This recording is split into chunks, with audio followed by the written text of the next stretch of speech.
Hello बेटा, good morning. कैसे हैं आप लोग? हमने बेटा जी अपना टॉपिक शुरू किया था पढ़ना बेटा जी साइनोबैक्टीरिया। क्या पढ़ा था हमने साइनोबैक्टीरिया के बारे में बेटा जी? यहाँ पे हमने उसके नाम को जाना था कि साइनोबैक्टीरिया का नाम ब्लू ग्रीन एल्गी क्यों रखा गया था, ये कौन सी क्लास ऑफ द एल्गी से बिलोंग करता था। साइनोफाइसी या नाम था उसका मायोक्सोफाइसी। ये भी मेनली ब्लू कलर का होता है क्योंकि इसके पास एक पिगमेंट होता है, इसका नाम होता है फाइकोसाइनिन। ये सब बातें हमने की थी। हमने बातें की थी इसके सेल स्ट्रक्चर के बारे में कि ये ग्राम नेगेटिव है, इसकी सेल वॉल की डबल लेयर होती है, बाहर एलपीएस है तो अंदर आपके पेप्टाइडोग्लाइकेन है, और उसके बाहर एक जेली सब्सटेंस होता है, हम कहते हैं म्यूसिलेज कवरिंग होती है बाहर इसके यहाँ पे outer of the cell wall. फिर कहते हैं अंदर सेल मेम्ब्रेन जो है वो बिल्कुल वैसी है जैसी कि किसकी होती है, यहाँ पे यूबैक्टीरिया की होती है। आप कहते हो सबकी सेल मेम्ब्रेन बराबर की है, यहाँ पे वही लिपिड और प्रोटीन्स की बनी होती है। आपने कहा था अंदर का साइटोप्लाज्म जो होता है उसको हम दो हिस्से कर देते हैं। बाहर वाला जो है, जो पेरिफेरल साइटोप्लाज्म है वो कलर्ड है तो उसका नाम था क्रोमोप्लाज्म। जो सेंटर वाला है बेटा जो उसका नाम था सेंट्रोप्लाज्म। बाहर वाले के अंदर क्रोमेटोफोर बैठे तो इसलिए वो कलरफुल है, जबकि सेंटर वाला जो है बेटा जो पे न्यूक्लियोइड बैठा है। फिर आपने बातें की थी यहाँ पे different type of the storage granule और द इंक्लूजन ग्रेन्यूल्स। तो आपने बातें की बेटा जी यहाँ पे about the alpha granule, beta granule, about the protein granule and the gas vacuole. Gas vacuole की क्या इंपॉर्टेंस है आपने बातें कर ली थी।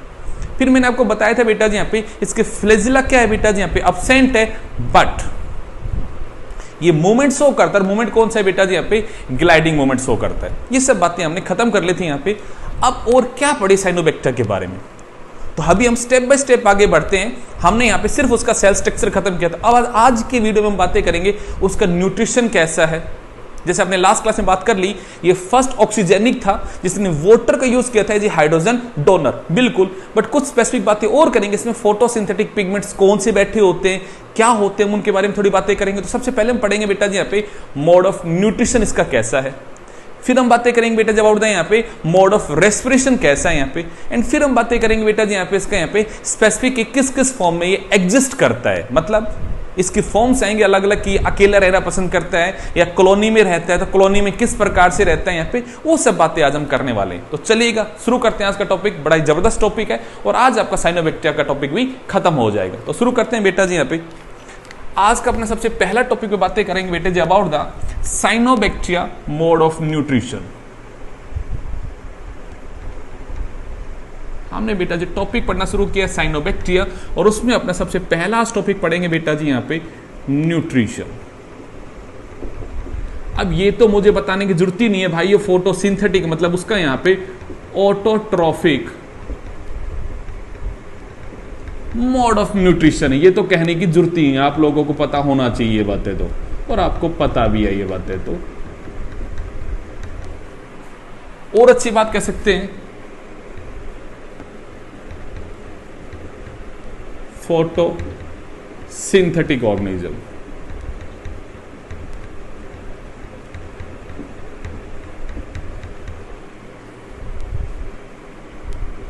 फोटोसिंथेसिस लिखो क्योंकि मोड का नाम तो क्या है बेटा यहाँ पे, फोटोसिंथेसिस। ठीक है, अब बातें करते हैं कि सर अगर ये फोटोसिंथेसिस करता है और उसके थ्रू ये खाने को बनाता है तो उसके पास पिगमेंट्स क्या है, क्या कुछ यूनिक बात इसके बारे में जो हमारे लिए इवोल्यूशन को समझने में या चीजों को आगे हमें यूज करने में कुछ हेल्प करे। यहाँ पे क्या कुछ स्पेसिफिक इसके बारे में बातें हैं, तो हम कहेंगे यस बेटा इसके बारे में कुछ स्पेसिफिक बातें। ये स्पेसिफिक बातें मैंने पहले भी आपको बताई है। लाइक आपने जब पढ़ा था बेटा जी प्रोटिस्टा में डायटम्स के बारे में, तो उसके पास कैसे फोटोसिंथेटिक पिगमेंट्स है। फिर हमने बातें की थी डायनोफ्लैजिलेट्स में कैसे होते हैं। यूग्लिनोइड्स में आपने कहा था कि बिल्कुल फोटोसिंथेटिक पिगमेंट जो होते हैं यूग्लिनोइड्स के वो हायर प्लांट वाले होते हैं। ये मैंने हर बार जब भी फोटोसिंथेसिस की बातें की बेटा जी मैंने पिगमेंट्स के बारे में आपको बताया। इवन जब आपने बैक्टीरिया पढ़ा था मैंने बताया था कि bacteria have the bacteriochlorophyll for the photosynthesis. हम बातें करते हैं कि किस प्रकार के उसमें पिगमेंट है। वैसे बातें आती है सर ये भी तो बैक्टीरिया है और ये भी फोटोसिंथेसिस करता है, तो क्या इसके पिगमेंट वैसे ही हैं जैसे कि बाकी बैक्टीरिया में थे या कुछ अलग बात है इसके बारे में, क्या कुछ स्पेसिफिक बातें हैं? तो अपना उस पॉइंट को हम समझेंगे आज यहाँ पे। तो हम कहेंगे यस बेटा इसकी कुछ स्पेसिफिक बातें, क्या बातें जरा समझिएगा बेटा जी।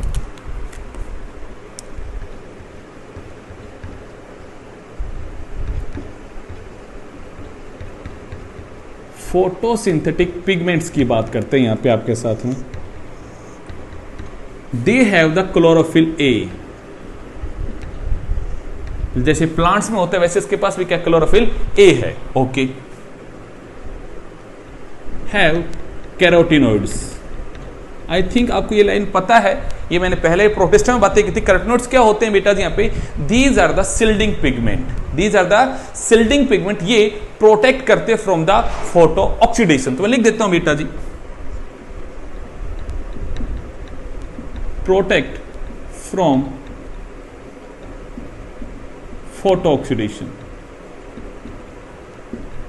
अब वंशिक आपसे कोई पूछे बेटा यहां पे फोटो ऑक्सीडेशन क्या है, मानसी कोई पूछे आपसे बेटा कि सर फोटो ऑक्सीडेशन इस वर्ड का क्या मतलब है, तो भाई वर्ड में ही तो लिखा है उसका मतलब। तरुण इस वर्ड में उसका आंसर लिखा है, क्या लिखा है, फोटो। प्रिया फोटो वर्ड का क्या मतलब है बेटा यहां पे, लाइट। ऑक्सीडेशन मतलब ब्रेक डाउन, ऑक्सीडेशन मतलब ब्रेक डाउन, कि सर लाइट में कहीं फोटोसिंथेटिक पिगमेंट ब्रेक डाउन ना हो जाए, तो उन्हें ब्रेक डाउन से बचाने का अगर कोई काम करता है तो कौन करता है, यहां पे कैरोटिनोइड करता है। कौन करता है बेटा जी यहां पे, carotenoid is act as a shielding pigment. ठीक बात है, चलिएगा आपको समझ में आ गई है बात ये। और सर उसके पास क्या है, जो खास कुछ बात है उसके पास, मैं कहूंगा यस बेटा उसके पास खास एक चीज है, वो क्या है उसके बारे में जानो बेटा जी, और वो है फाइकोब्लिन्स।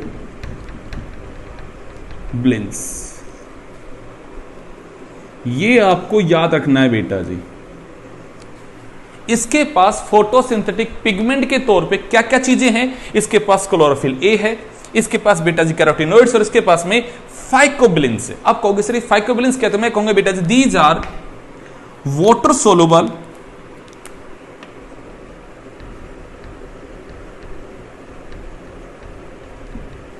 these are water soluble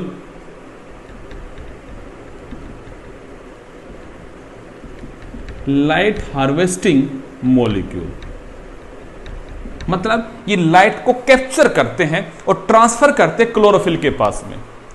even जो क्लोरोफिल है बेटा जी, ये जिस लाइट को एब्जॉर्ब नहीं कर पाता, लाइक क्लोरोफिल का खुद का कलर ग्रीन, और आपने पढ़ा है छोटी क्लासेस में बेटा जी यहाँ पे जो कलर दिखाई देता है वो कलर दिखाई क्यों देता है, क्योंकि उस कलर को क्या करते हैं, ये रिफ्लेक्ट करते हैं। तो मैंने बोला बेटा जी मेनली क्लोरोफिल ए जो होता है ये ग्रीन इन कलर है, तो इसका मतलब ग्रीन कलर को एब्जॉर्ब ना करके उसे क्या कर रहा है मानसी यहाँ पे ये रिफ्लेक्ट कर रहा है। बट जिस कलर को क्लोरोफिल ने एब्जॉर्ब नहीं किया, ये उन कलर की वेवलेंथ को भी एब्जॉर्ब करने में हेल्प करवाता है। कौन बेटा जी यहाँ पे आपका फाइकोब्लिन्स। तो मैं कहूंगा they help in the light absorption and transfer it to the chlorophyll for the conversion into the form of the ATP. तो मैं कहूंगा बच्चा यहां पे ये क्या है, तो मैं कहूंगा these are the water soluble pigment, water soluble light harvesting molecule है बेटा जी यहां पे। ओके, अब सर इसके बारे में क्यों पढ़ना इंपॉर्टेंट था, ये किस तरह से हमारी हेल्प करेगा आगे चीजों में, तो मैं कहूंगा यस ये पॉइंट क्यों हमारे लिए इंपॉर्टेंट है। जब मैं आपको बेटा जी प्लांट किंगडम पढ़ाऊंगा तो सबसे पहले प्लांट किंगडम में आपने पढ़ा है बेटा जी एल्गी आएगा। सबसे पहले कौन आएगा बच्चा, एल्गी आएगा। और आपने सुना होगा छोटी क्लासेस में कि एल्गी 3 प्रकार की होती है, green algae, brown algae and red algae. पढ़ा है ये वर्ड, सुना होगा आप लोगों ने कि algae is of 3 different type, green algae, brown algae and the red algae. Word याद आ रहे हैं, कुछ सुना है आप लोगों ने ऐसा। तो उसमें पॉइंट आता है सर ये फिर क्या मतलब इस बात का, तो मैं कहूंगा बेटा जी हमें ये जानना पड़ेगा वहां पे विच एल्गी इज एंसिस्टर एल्गी, मतलब सबसे पहले दुनिया में जब एल्गी इवोल्व हुई तो सबसे पहले एल्गी कौन सी आई थी, तो हम कहेंगे वहां पे सबसे पहले एल्गी जो आई थी वो आई थी बेटा जी वहां पे रेड एल्गी। अब उस बात का लिंक क्या बनता है, तो मैं कहूंगा बेटा जी किसी भी एल्गी के अंदर फाइकोब्लिन्स नहीं होते, but red algae is the algae that have the phycobilins. उसके पास वैसे फाइकोब्लिन्स है जैसे कि बेटा जी साइनोबैक्टीरिया के पास होता है। उससे हमें समझ में आता है कि यस साइनोबैक्टीरिया इवोल्व होकर क्या बना था बेटा जी यहाँ पे रेड एल्गी में इवोल्व हुआ है। तो हमें रेड एल्गी में और साइनोबैक्टीरिया में एक लिंक दिखाई देगा। क्यों मेरे भाई, क्योंकि दोनों के फोटोसिंथेटिक पिगमेंट आपस में क्या करेंगे, मैच करेंगे। मैं वर्ड को समझा रहा हूं बेटा जी यहाँ पे साइनोबैक्टीरिया के सबसे क्लोजेस्ट कौन सी एल्गी, कोई आपसे पूछे तो क्या कहोगे यहाँ पे red algae is closest to the cyanobacteria and the most ancient algae अगर कोई है तो कौन है, रेड एल्गी। और उसका होने का एक ही रीजन देंगे, वो रीजन क्या देंगे बेटा जी यहाँ पे cyanobacteria have the phycobilins as a photosynthetic pigment and red algae also have the phycobilins, और सेम फाइकोब्लिन्स है बेटा जो आपके साइनोबैक्टीरिया में। ठीक बात है, चलो थोड़ी सी और बातें कर लेते हैं यहाँ पे। फाइकोब्लिन्स आर फर्दर ऑफ 3 टाइप। पहला नाम लिखते हैं बेटा जी यहाँ पे फाइकोब्लिन साइनिन। इसका कलर होता है बेटा जी यहां पे ब्लू, कॉपर कंटेनिंग होता है। अगला नाम आता है बेटा जी एलो फाइको साइनिन। इसका कलर होता है बेटा जी ब्लू ग्रीन। एंड थर्ड होता है बेटा जी फाइको इरेथ्रिन।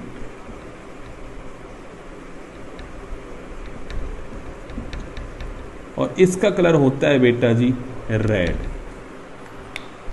आपने कहा sir blue green in the colour है, तो मैं कहूंगा इसके पास ऐसा पिगमेंट भी है। एंड सेकंड बेटा जी ये अबेंडेंट फॉर्म में है और ग्रीन क्लोरोफिल ए है, तो दोनों को मिला के क्या बनता है, इसका कलर ब्लू ग्रीन बनता है। याद रखना बेटा जी, यहां पे एक लाइन में लिख देता हूं, यहां पे colour of cyanobacteria is due to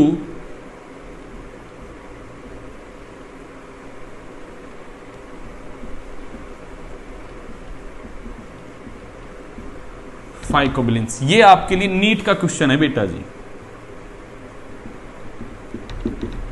NEET में आता है क्वेश्चन यहां पे कि जो कलर है उस कलर का रीजन क्या है। तो क्लोरोफिल तो सबके पास है, यहां पे रीजन क्या है इसका ब्लू ग्रीन होना, तो उसमें इसका रीजन है मेनली बेटा जी यहां पे phycobilins give the colour to the cyanobacteria. याद करो कल आपने पढ़ा था कि सर रेड सी हो जाती है due to the excessive growth of the cyanobacteria. उस साइनोबैक्टीरिया का कलर ब्लू ग्रीन नहीं है, कैसा है बेटा जी, रेड होता है। लिखवाया था ये बेटा जी मैंने आपको यहाँ पे कि एक ऐसा भी साइनोबैक्टीरिया है जिसके अंदर फाइकोबिलिन्स कैसा है बेटा जी, फाइको इरेथ्रिन होता है। और अगर ये फाइको इरेथ्रिन है तो ये आयरन कंटेनिंग होता है बेटा, जो इसमें इसका कलर कैसा होता है, रेड होता है। और अगर ये एक्सेस में हो जाएगा तो मैं कहूंगा रेड कलर का पिगमेंट हो जाएगा और उसका रेड कलर हो जाएगा। जब आपको पढ़ाऊंगा बेटा रेड एल्गी, तो रेड एल्गी में कहूंगा फाइको इरेथ्रिन होता है बहुत ही एक्सेस अमाउंट में। कोई पूछे आपसे red algae is red due to, तो कहोगे due to the phycoerythrin, वो रेड होती है बेटा जी। यहाँ पे मेरे पॉइंट को समझिएगा बेटा जी, यहाँ पे रेड एल्गी के अंदर भी यही पिगमेंट बैठा जो उसे रेड कलर देता है बेटा जी। यहाँ पे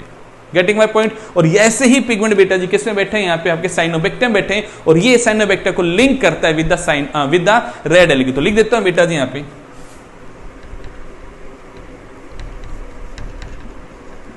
red algae is closest to cyanobacteria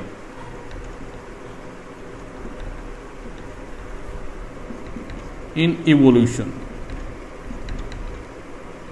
as both contain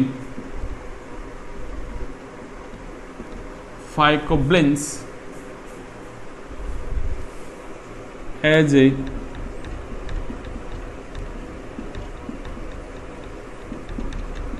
photosynthetic pigment. I hope आपको बात क्लियर हो गई होगी। मैं क्या समझाने की कोशिश कर रहा हूं यहाँ पे कि हमारे रेड एल्गी सबसे क्लोजेस्ट साइनोबैक्टीरिया क्यों है, क्योंकि उसके पास भी फाइकोबिलिन्स होते हैं। तो ये पॉइंट आपके लिए समझना यहाँ पे क्या है बेटा जी, बड़ा ही इंपॉर्टेंट है। समझ में आ रही है बातें आप लोगों को? चलेगा बेटा जी, ये अपना टॉपिक आपका खत्म होता है। फोटोसिंथेटिक है, अपना खाना खुद बनाता है और उसके लिए उसके पास में पिगमेंट होने चाहिए। और पिगमेंट क्या होने होंगे बेटा जी, यहाँ पे तीन प्रकार की हमने बात की कि उसके पास क्लोरोफिल ए है, उसके पास में कैरोटीनॉइड्स है, उसके पास में फाइकोबिलिन्स है। कैसे कैसे हमने उनकी बातें आपके साथ में शेयर की है बेटा जी। आई होप समझ में आगे होगी बातें, मैं क्या समझाने की कोशिश कर रहा हूं आपको यहाँ पे। चलिएगा, ये बातें हमारी क्लियर होती है।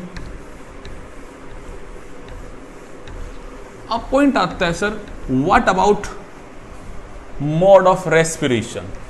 तो शायद मुझे ये बताने की जरूरत ना पड़े आपको इसका रेस्पिरेशन कैसा होगा। आप बहुत ही समझदार बच्चा हो प्रिया बेटा, सोचने वाली बात है sir. It is the first organism that evolved oxygen.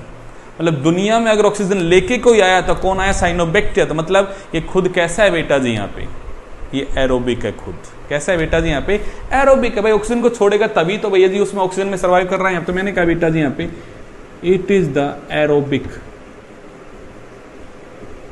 Bacteria और ऑर्गेनिज्म, कुछ भी कह सकते हो बेटा जी, एरोबिक के कंडीशन में आता है और ऑब्लिगेट एरोबिक है। एब्सेंस ऑफ ऑक्सीजन में कभी सर्वाइव ये नहीं करेगा। चलिएगा, दो बातें हम लोगों ने जान ली हैं। अब हम थर्ड बात करते हैं जो कि अपने यहाँ डिटेल में, जिस पे हमारे बहुत सारे क्वेश्चंस बनेंगे यहाँ पे, what are the different form in which the cyanobacteria exist. तो हम बातें करेंगे बेटा जी यहाँ पे साइनोबैक्टीरिया की जो फॉर्म है जिनमें वो एग्जिस्ट करता है, वो मेनली 3 डिफरेंट फॉर्म है बेटा जी। देखिएगा, पहली फॉर्म वो एज ए यूनिसेलुलर ऑर्गेनिज्म रहता है, वो किसी के साथ ग्रुप बना के नहीं रहता, वो अकेला रहना पसंद करता है, वो इस फॉर्म में एग्जिस्ट करता है। कहोगे सर एग्जाम्पल, में कहूंगा बिल्कुल बेटा जी। एग्जाम्पल आता है स्पाइरुलिना, इसके बारे में याद रखना है, पक्का है 200% बेटा जी आपके कमिंग टेस्ट में इस पे क्वेश्चन मिलेगा आपको। यहां पे क्यों मिलेगा, इसके बारे में खास बात क्या है बेटा जी, ये एक एडिबल ब्लू ग्रीन एल्गी है या साइनोबैक्टीरिया है। हम इस बैक्टीरिया को खाते हैं। पहला बात, क्यों खाते हैं, have high amount of protein. आप अगर इसकी माना ये एक सेल है, बट जब आप इसकी सेल के अंदर अगर देखो डिफरेंट टाइप के मॉलिक्यूल्स, उसमें प्रोटीन का कंटेंट क्या बहुत ही ज्यादा होता है। तो हम इसे कैसे यूज करते हैं, मैं कहूंगा use as single cell protein, SCP आएगा। Which of the following is use as SCP। तो नाम क्या होगा बेटा जी यहाँ पे, spirulina is use as SCP single cell protein, because ये यूनिसेलुलर है तो एक ही सेल का है। दूसरे मैंने बोला इसमें high content of the protein है, तो ये use as a food supplement.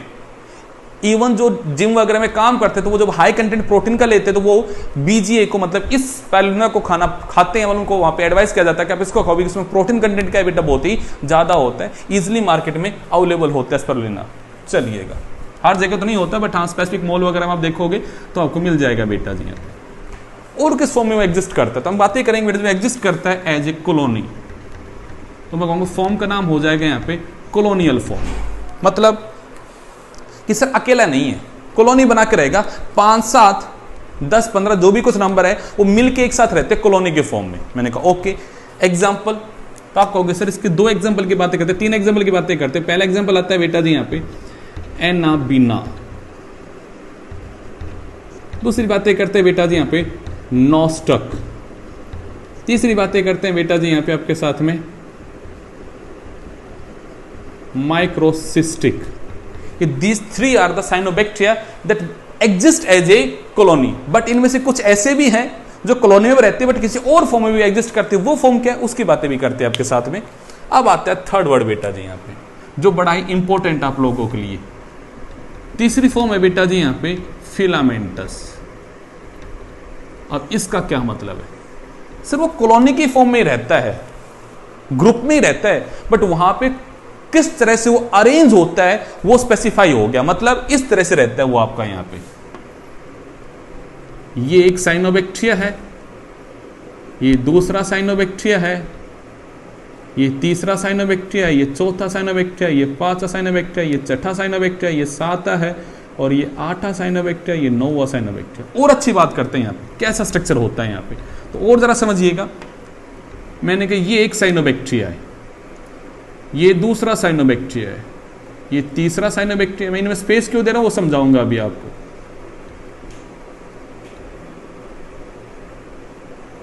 अब आपने कहा सर हमेशा साइनोबैक्टीरिया के बाहर एक जेली सब्सटेंस रहता है जो स्टिकी इन द नेचर होता है, वो क्या होता है, they have their individual mucilage covering,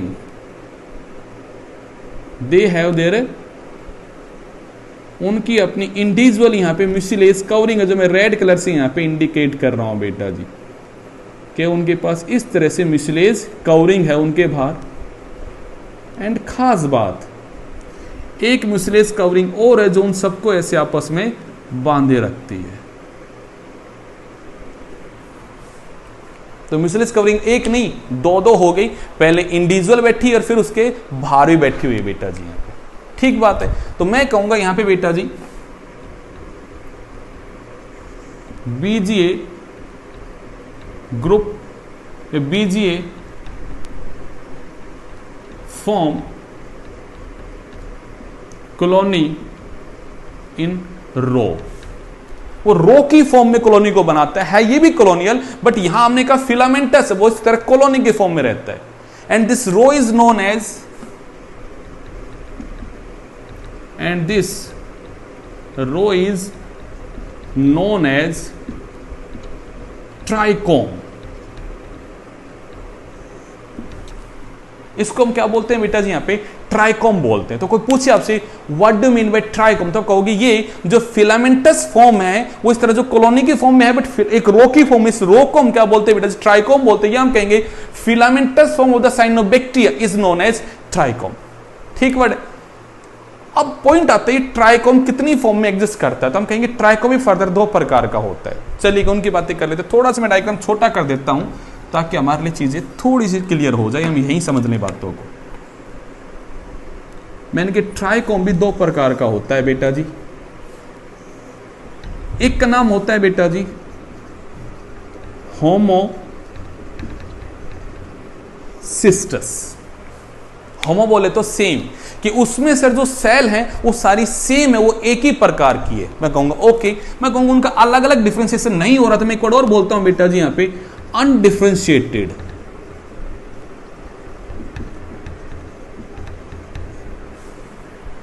क्या मतलब है समझिएगा, देखिएगा। वही सेम बातें बना देते हैं यहां पे कि सर ये इसके बाहर ये म्यूसिलेज कवरिंग में डॉट की फॉर्म में बना रहा हूं। सर ये दूसरा है, इसके पास ये डॉट की फॉर्म म्यूसिलेज कवरिंग है। ये तीसरा है, ये डॉट की फॉर्म में म्यूसिलेज कवरिंग खुद की है। ये चौथा है, ये डॉट की फॉर्म में दूसरी सेल की कवरिंग है।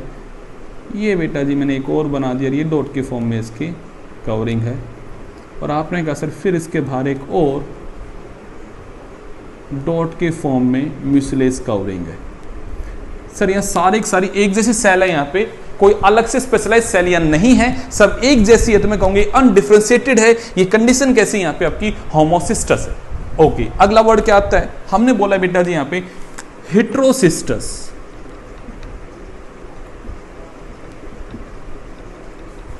मुस्कान, ये हेट्रो वर्ड सुना है आप लोगों ने पहले भी? हेट्रो का मतलब है डिफरेंट। हेट्रो का मतलब क्या है यहाँ पे? डिफरेंट। तो हम बातें करेंगे बेटा जी यहाँ पे कि ये जो हेटेरोसिस्टस का मतलब है यहाँ पे कि यहाँ पे चीज डिफरेंशिएटेड हो चुकी है, मतलब उसमें डिफरेंट डिफरेंट टाइप की सेल है।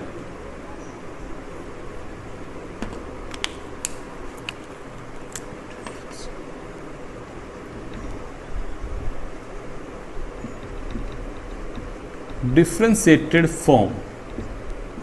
समझो जरा डायग्राम को मैं बनाता हूं आप लोगों के लिए। आपने कहा सर ये एक साइनोबैक्टीरिया है, ये इसके बाहर बेटा जी आपके डॉटेड फॉर्म में म्यूसिलेज कवरिंग है। सर ये दूसरा बैठा हुआ है। अब यहां बीच में कोई अलग ही प्रकार की सेल है, मैं उसका शेप चेंज कर रहा हूं। और सर इसकी हमने जब सेल वॉल को देखा तो वो भी बड़ी ही थिक सेल वॉल है।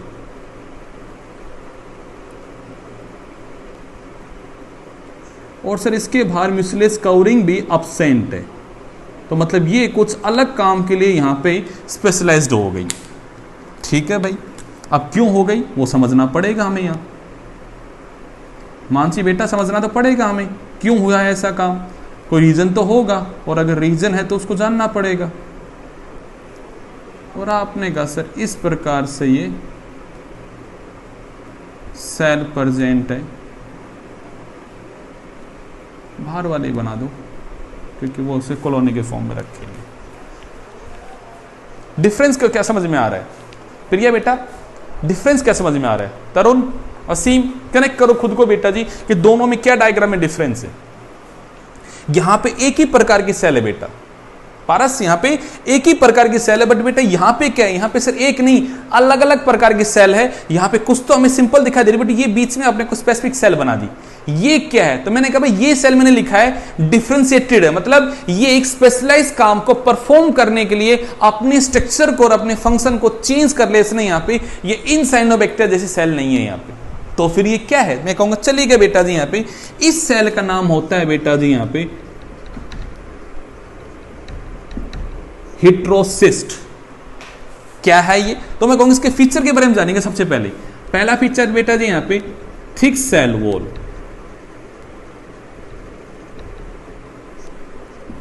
पहला फीचर क्या है बेटा यहां पे? Thick cell wall. और थिक सेल वॉल भी कैसी है? It is permeable for the nitrogen and impermeable for the oxygen.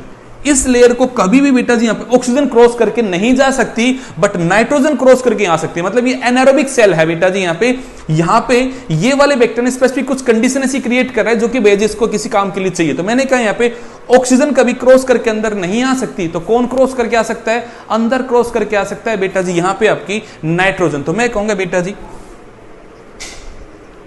Cell wall become, यहां लिख दूं क्या ऊपर, क्योंकि यहां मुझे लगता है कि आप लोगों को दिक्कत होगी देखने में, तो मैं इस सेल के बारे में ऊपर लिख देता हूं। ये सब हटा के यहां ऊपर लिख देते हैं इनके बारे में, ताकि आपकी चीजें समझ में अच्छे से आ जाए। देखिए उस सेल के बारे में बातें,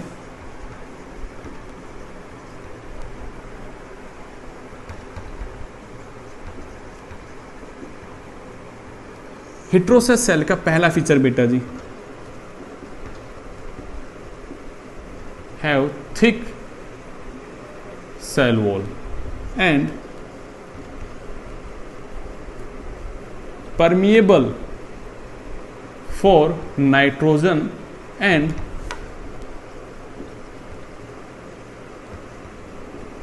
impermeable for oxygen। पहला पॉइंट। सेकंड पॉइंट बेटा जी, have nitrogenase enzyme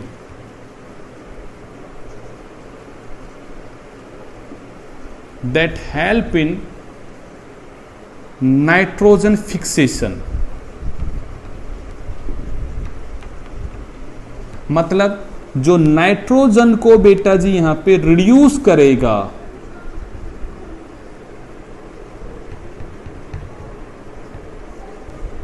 अमोनिया की फॉर्म में। समझो यही बात है बेटा जी।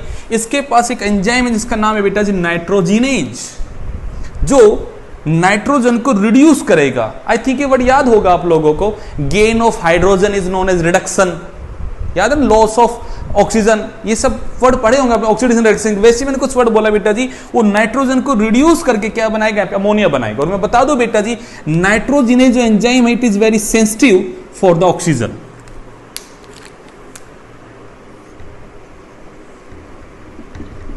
Sensitive for oxygen. अब पॉइंट आएगा सर इसका क्या मतलब है सेंसिटिव फॉर द ऑक्सीजन का?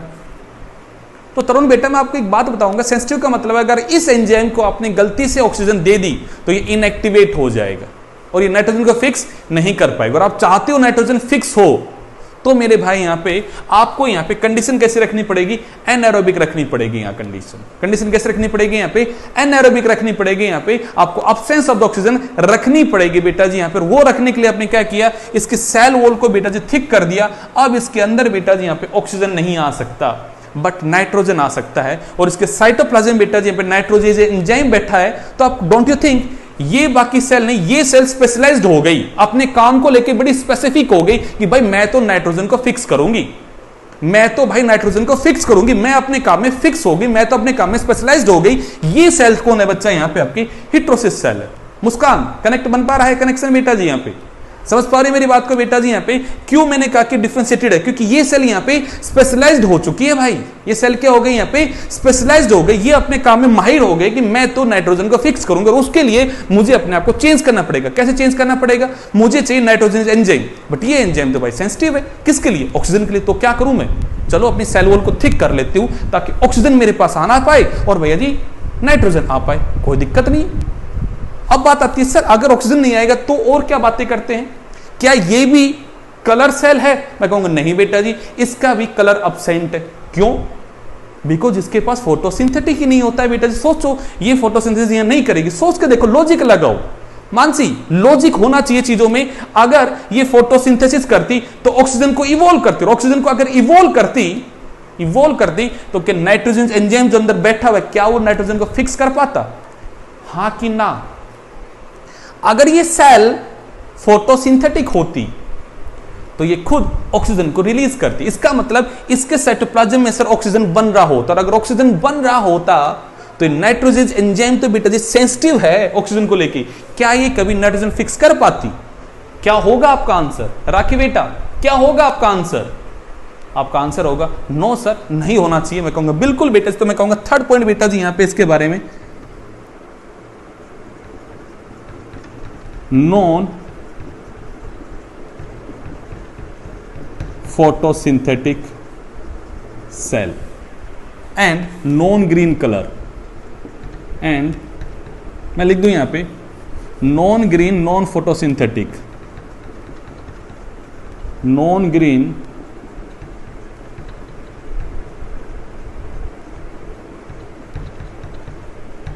नॉन फोटोसिंथेटिक सेल है। ये ना तो फोटोसिंथेसिस करती है, ना ये यहां पे आपका ग्रीन कलर की है। तो फिर क्या करती है? ये नाइट्रोजन को फिक्स करती है। इसके फीचर को जानो। अगला पॉइंट लिख दे बेटा जी यहां पे। ये 3 पॉइंट हो गए, और पॉइंट लिखते हैं इसके यहां पे, क्योंकि इस पे क्वेश्चन आएगा बेटा जी आपके लिए कमिंग टेस्ट में, इस पे क्वेश्चन बनेंगे।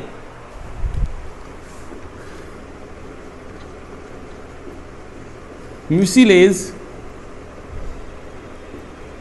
Covering absent. अब मानसी आपके दिमाग में एक पॉइंट आ गया होगा, मुझे पता आपके दिमाग में आ रहा होगा, सर फिर ये खाना कहां से लेगी, फिर ये तो मर जाएगी। मैं कहूंगा नहीं बेटा, ये एक हीटोट्रॉपिक मोड ऑफ न्यूट्रिशन को शो करेगी और नियर बाई सेल से बेटा जी खाने को एब्जॉर्ब करेगी। या ये समझिएगा नियर बाई वाली सेल डिफ्यूजन के प्रोसेस से इसको यहां देने का काम करेगी। गैस के लिए इंपरमेबल, बट खाने को क्या करेगी बेटा जी यहां पे लेने का काम करेगी फ्रॉम द नियर बाई वाली सेल, इसे खाना देने का काम करेगी यहां पे। तो मैंने बोले खाना कहां से लेगी? From the nearby cells. और एक अच्छी पॉइंट, ये एटीपी खुद बना लेगी। इसके पास फोटोसिंथेटिक पिगमेंट वो नहीं है जो बाकी वाली सेल के पास है, बट इसके पास बेटा जी यहां पे आपकी कुछ ऐसे पिगमेंट है जो एटीपी बनाने का काम करते हो। एटीपी बनने के 2 तरीके होते हैं। जिस प्रोसेस में ऑक्सीजन रिलीज होती है वो प्रोसेस होता है नॉन साइक्लिक फॉस्फोराइलेशन, बट जिस प्रोसेस में ऑक्सीजन रिलीज नहीं होती उस प्रोसेस का नाम होता है साइक्लिक फॉस्फोराइलेशन। अब पॉइंट आएगा सर ये क्या है, तो मैं कहूंगा बेटा फिलहाल आप इन वर्ड्स को समझ लो, क्योंकि बड़ा डिटेल का टॉपिक है जो हमें प्लांट में जाके समझना पड़ेगा यहाँ पे। तो फिलहाल इस वर्ड को यहीं पे ही थोड़ा सा समझा देता हूं आपको बेटा जी यहाँ पे। Synthesise ATP by cyclic phosphorylation. Word को समझो बेटा जरा यहां पे। फॉस्फोराइलेशन, इस वर्ड का मतलब होता है एडिशन ऑफ फॉस्फेट। वर्ड का क्या मतलब है? सर एडीपी के ऊपर आपने फॉस्फेट जोड़ दिया और वो बन जाता है एटीपी। इस तरह से वो एटीपी बनाती है। और एटीपी बनाने के लिए वो जो प्रोसेस वहां चलता है वो साइक्लिक मैनर में होता है। वो ऐसे गोल गोल प्रोसेस चलता है।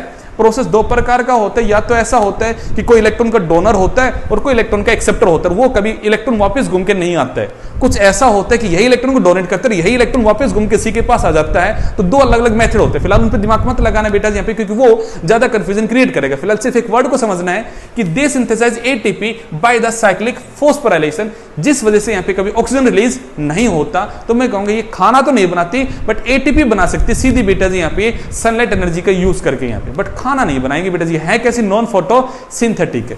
तो ये बातें मैंने आपके इसके बारे में स्पेसिफाई की about the heterocyst cell. Point clear आ रहा है? अब पॉइंट आता है सर आपने ये बता दिया, बट इनके एग्जांपल तो बताओ हमें कुछ यहाँ पे। मैं कहूंगा यस, पहले मैं बातें करता हूं इनके एग्जांपल कैसे कैसे। तो एग्जांपल को जानिए कि बेटा यहाँ पे सबसे पहले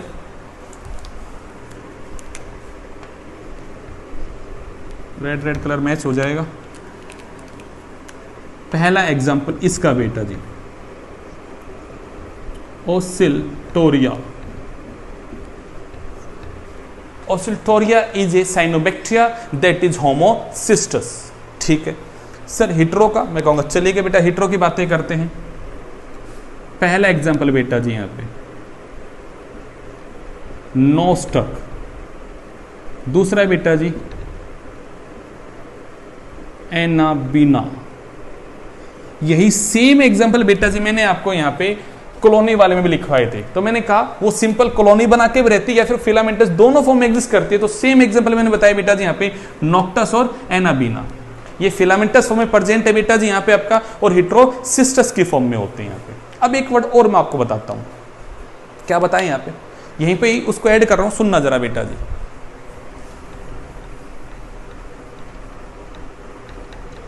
ये हटा देते हैं बेटा जी ताकि आपके यहाँ छोटा सा डायग्राम बना दे।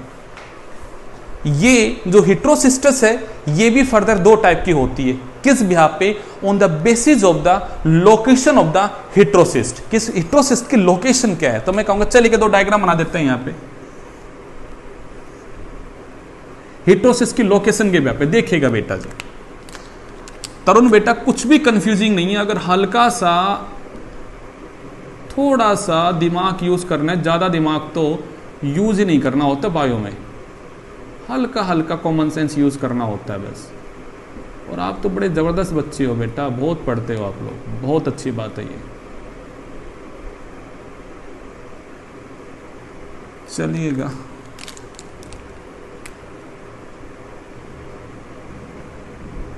पारस बेटा, मैंने ये बना दिया हेटेरोसिस्ट।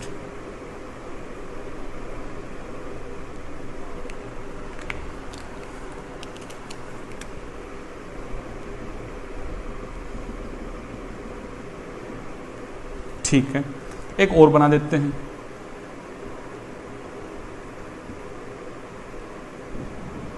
असीम बेटा, समीर जी समझ रहे हो कुछ?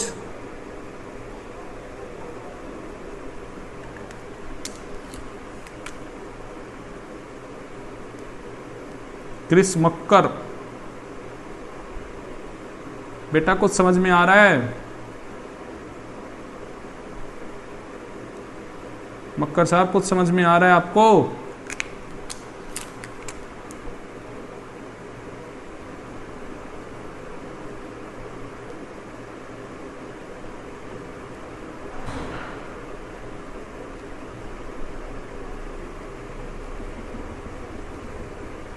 चलिएगा बेटा जी, डायग्राम के थ्रू चीजों को समझना हमारे लिए बड़ा आसान हो गया।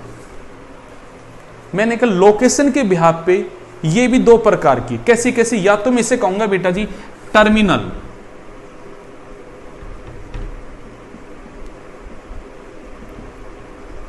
Terminal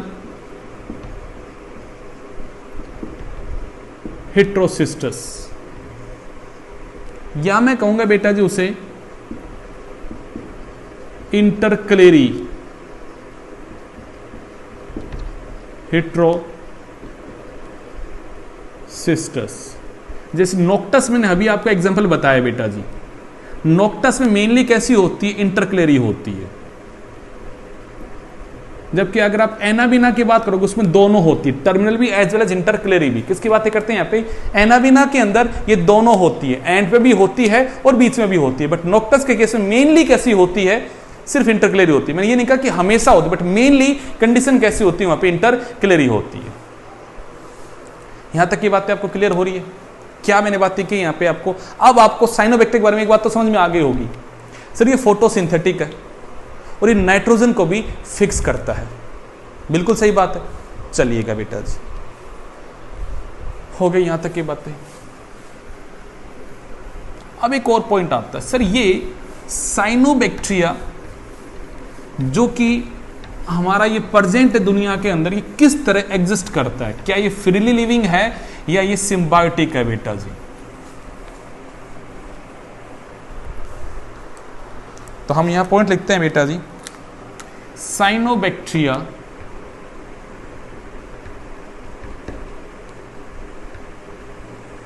is living as in two different form. पहला है बेटा जी यहां पे सिम्बायोटिक साइनोबैक्टीरिया। मानसी बेटा ये सिम्बायोटिक वर्ड पहले पढ़ा था, याद आ रहा है कुछ आपको? ये वर्ड पहले बेटा जी हमने पढ़ा है, ये वर्ड कुछ याद आ रहा है? प्रीति, वंशिका, ये वर्ड हमने बेटा जी पहले पढ़ा था, सिम्बायोटिक बैक्टीरिया। याद है? राइजोबियम, फ्रेंकिया, जेंथोमोनाज, ये नाम हमने पहले पढ़े थे। इस वर्ड के रिलेटेड क्या थी वर्ड बेटा जी? कि सर वो नाइट्रोजन को फिक्स करता है एंड वो प्लांट के अंदर रहता है, प्लांट से खाना लेता है और वहां नाइट्रोजन को फिक्स कर रहा है। तो वहां दोनों को फायदा हो रहा है, प्लांट को मिल रही है नाइट्रोजन फिक्स फॉर्म में बेटा जी यहाँ पे, और उसे वहां पे खाना मिल रहा है। एक ऐसा रिलेशनशिप जहां दोनों को फायदा हो। एक ऐसा रिश्ता जहां दोनों को फायदों में कहूंगा, ऐसा कोई रिश्ता है तो वो क्या है बेटा जी यहाँ पे सिम्बायोटिक है। तो मैं कहूंगा इसी तरीके से वो किसी के साथ मिलके अपने आप को ग्रो करता है, जहां वो बैठा होगा उसे रहने के लिए वहां पे कंडीशन मिल जाएगी सुटेबल बेटा जी यहाँ पे आपको रहने के लिए, उसे बेटा फ्री में आपके न्यूट्रिएंट्स वगैरह एब्जॉर्ब करने के लिए उसे दिक्कत नहीं होगी, उसे अवेलेबल होंगे न्यूट्रिएंट्स वहां पे इजीली, वाटर वगैरह उसे इजीली क्या होगा अवेलेबल होगा, और वो वहां पे नाइट्रोजन को क्या करेगा बेटा जी वहां पे फिक्स करेगा। या फिर क्या है बेटा जी ये फ्री फॉर्म में भी एग्जिस्ट करेगा। तो मैं कहूंगा दूसरा है बेटा जी यहां पे आपका फ्री लिविंग फॉर्म, कि सर सोयल में पानी में फ्री फॉर्म में बैठा हुआ है, वहां नाइट्रोजन फिक्स भी कर रहा है, अपना खाना खुद बना लेता है, तो भाई किसी पे डिपेंड नहीं है, आराम से मजे से रह रहा है। तो दो फॉर्म में एग्जिस्ट करता है। एग्जाम्पल तो जानने पड़ेंगे हमें, यहाँ पे स्पेसिफिक बातें करनी पड़ेगी बेटा जी। तो चलिएगा सबसे पहले आता है एग्जाम्पल, अलग अलग प्लांट की बातें करते हैं। आपने प्लांट की बातें की है ब्रायोफाइटा, पढ़ते हो ना प्लांट को sir, algae, bryophyta, Pteridophyta, gymnosperm, angiosperm, वैसे मैंने बातें की बेटा जी। ब्रायोफाइटा में एक ऐसा क्लास आएगी जिसके अंदर ये मिलेगा आपको, यहां पे मैं नाम लिख देता हूं बेटा जी यहां पे, present in thallus of anthoceros. ये एंथोसिरोस बेटा जी आपके यहां पे क्लास का नाम है जो ब्रायोफाइटा से बिलोंग करती है, और उस क्लास के जो ऑर्गेनिज्म है उनका जो थैलस लाइक स्ट्रक्चर है, उस थैलस के अंदर बेटा जी ये साइनोबैक्टीरिया रहता है, और वहां पे वो नाइट्रोजन को क्या करता है फिक्स करता है, ठीक है। और बेटा जी वहां ये आराम से रहते हैं, क्या काम करता है, वहां पे इसे न्यूट्रिएंट्स वगैरह एब्जॉर्ब करने की दिक्कत नहीं होगी, सब उसे एब्जॉर्ब करके कौन देगा वहां पे ये थैलस देगा। चलिएगा अगला सर कुछ टेडोफाइटा की बातें करें, बातें आती है बेटा जी यहां पे टेडोफाइट्स की। इसका कोई एग्जांपल कहेंगे, बिल्कुल बेटा जी यहां पे present in leaves of azolla. Azolla क्या है, मैं कहूंगा it is a aquatic fern, ये पानी में रहने वाला एक एक्वेटिक फर्न है बेटा जी यहाँ पे, एंड स्मॉलेस्ट टेडोफाइटा है ये। स्मॉलेस्ट फर्न का अगर कोई पूछे तो कौन है बेटा जी यहाँ पे अजोला है, ये उसके लीव्स में बैठा होता है, वहां पे नाइट्रोजन को फिक्स कर रहा होता है। चलिएगा और कोई एग्जाम्पल सर, हम कहेंगे भाई एग्जाम्पल है। अगला आता है यहां पे जिम्नोस्पर्म, अलग अलग चल रहे हैं बेटा जी। तो जिम्नोस्पर्म की बातें करते हम कहेंगे इन द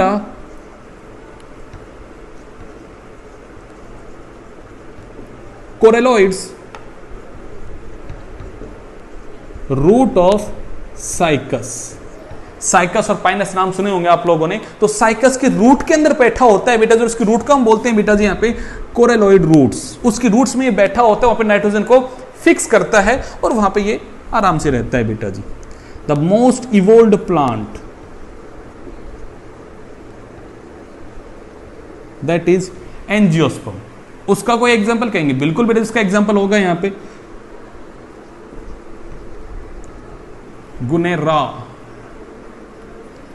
हाँ सही है, गुनेरा की बैठा होता है स्टेम में,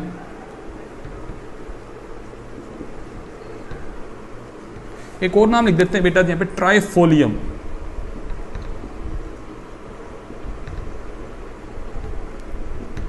ट्राइफोलियम की रूट्स में, तो आपको ये बातें याद रखनी है बेटा जी। ट्राइफोलियम एक प्लांट का नाम है जो बेटा जी आपका यहां पे एंजियोस्पर्म प्लांट है, उसके रूट्स में बैठा होता है। और बेटा जी गुनेरिया एक बेटा जी यहाँ पे प्लांट है, उसकी बेटा जी स्टेम में होता है। तो इस तरह से मैंने अलग अलग बेटा जी आपको प्लांट्स के नाम बताए यहाँ पे कि ब्रायोफाइटा के अंदर भी वो सिम्बायोटिक बना के रहता है, आपको दिखाई देगा टेडोफाइटा के अंदर भी रहता है बेटा जी यहाँ पे, जिम्नो के अंदर भी है, तो एनजीओ के अंदर भी है। तो अलग अलग प्लांट में मेनली बेटा जो बैठा होता है। तो पॉइंट राइट सर, साइनोबैक्टीरिया कौन सा जो यहाँ बैठा होता है, मैं कहूंगा यस बेटा जो साइनोबैक्टीरिया का नाम लिखते हैं बेटा जी यहाँ पे नॉक्टस, नाम ज्यादा नहीं है, वही नाम बार बार रिपीट हो रहे हैं, एनाबीना,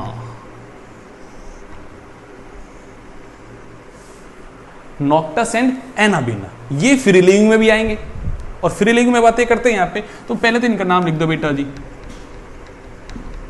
नॉक्टस,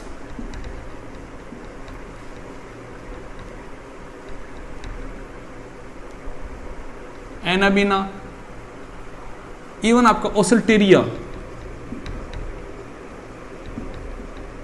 भी फ्री लिविंग साइनोबैक्टीरिया में आता है। और एग्जांपल की बातें करते हैं, और क्या हो सकता है यहाँ पे इसका एग्जांपल बताएं आपको, और ओलोसीरिया और बता देते हैं आपको, ओलोसीरा। ये 4 आप जीनस के नाम याद रखो बेटा जी यहाँ पे, नॉक्टस, एनाबिना, ओसेल्टोरिया और Aulosira. These are the 4 genus of the cyanobacteria जो फ्री लिविंग बी है, और ये 2 जनाब तो सिम्बायोटिक, मतलब डिपेंड करता है कंडीशन पे। अगर इन्हें कोई मिला अपना पार्टनर तो ये उसके साथ रह लेंगे, नहीं मिला तो फ्री लिविंग भी क्या करते हैं, एग्जिस्ट करते हैं। बट ये 2 ऐसे हैं जो हमेशा कैसे रहते हैं, फ्री लिविंग रहते हैं यहाँ पे। अब एक पॉइंट को समझिएगा मुझे, क्या मैं साइनोबैक्टीरिया को यूज कर सकता हूं एज ए बायो फर्टिलाइजर? मेरे पॉइंट को समझाओ मुझे यहाँ पे। मैं एक पॉइंट लिखता हूं यहाँ पे, साइनोबैक्टीरिया, जैसे आपने स्पारुलिना के बारे में कह देखो सिंगल सेल प्रोटीन, वैसे मैं इसके बारे में कहूंगा use as a bio fertiliser. Word को समझाओ मुझे, समझाओ मुझे वर्ड को। आप बिल्कुल कह सकते हो यार, any biological agent that is used to increase the fertility power of the soil is known as biofertilizer। Sir ये नाइट्रोजन को फिक्स भी करता है, बिल्कुल करता है। तो सर अगर हम इसको सोयल में डालेंगे तो सोयल में ये पड़ा हुआ नाइट्रोजन के कंटेंट को इंक्रीज करेगा, और प्लांट को नाइट्रोजन अगर ज्यादा मिलेगा तो sir nitrogen is one of the macronutrient जो प्लांट की ग्रोथ में उसे हेल्प करेगा। मैं कहूंगा बिल्कुल बेटा जी। सर ये फोटोसिंथेटिक भी है, तो ये जो ऑर्गेनिक फूड बनाएगा ये उसको भी तो सोयल में ऐड करेगा, तो it act as a biofertiliser. बिल्कुल हाँ कि ना? तो मैंने कहा बेटा जी use as biofertiliser because it fix nitrogen and increase nitrogen content in soil and also add organic food in soil. In this way it increase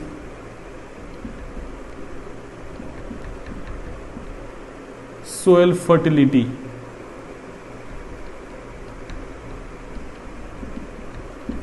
soil की फर्टिलिटी को क्या करता है, ये इंक्रीज करता है। तो yes it is use as a bio fertiliser. बोलेगा कोई दिक्कत है बेटा जी? ये आपने बातें कर ली इसके फॉर्म्स के बारे में, इसके एग्जिस्टेंस के बारे में।